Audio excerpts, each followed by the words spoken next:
Hi అండి, అందరు ఎలా ఉన్నారు? బాగున్నారా? అయిపోయినాయి టిఫిన్లు. నేనైతే పెసరట్టుకు రుబ్బానండి. ఇప్పుడు పెసరట్టు వేసుకోవాలి. వర్షం బాగా పడ్డది కదా ఈరోజు, పొద్దున్నే ఫుల్ పడ్డది.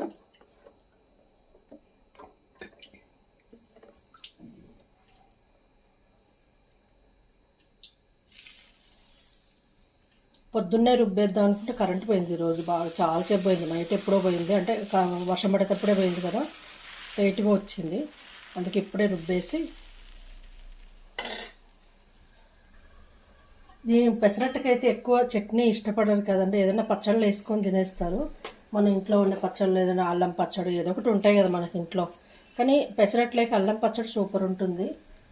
లేదంటే మాకైతే ఈ ఉల్లిపాయ లైట్గా పెట్టేసుకొని తినేస్తారు. దోసపైన వేసుకుంటారు, లేదంటే మామూలుగా పక్కకు పెట్టుకొని నంచుకుంటారు.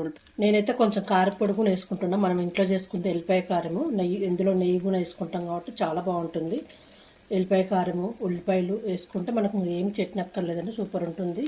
అన్నీ వేసుకున్న తర్వాత పైన కాస్త లైట్గా నూనె వేసుకొని మంచిగా మరీ ఎర్రగా కాకుండా మామూలుగా మాడిపోకుండా లైట్గా కాల్చుకుంటే చాలా బాగుంటుంది. మంచిగా కాలింది కదా, ఇప్పుడు మట్ట పెట్టేసుకుందాం. తిప్పేసుకోకుండా ఇలా పెట్టేసుకుంటే ఇది అయిపోయింది కదా. ఇంకొకటి ప్లెయిన్ దోశ వేసుకో.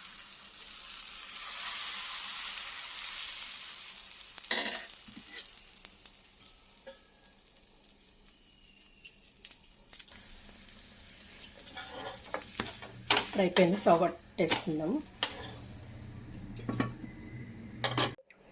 మొన్న నేను మామిడికాయ పచ్చడి అల్లము మామిడికాయ తుడుంబట్టి పెట్టాను కదా, ఆ పచ్చడి అనమాట ఇది. బాగుంది. అల్లం వేసాం కదా, అల్లం పచ్చడి టేస్ట్ తగులుతుంది. ఉల్లిపాయలు అది పచ్చడి చేద్దాం అనుకున్నా, లేట్ అయిపోయిందంటే కరెంటు పోయింది. రాత్రి వర్షంకి కరెంటు పోయి చాలా లేట్ వచ్చింది.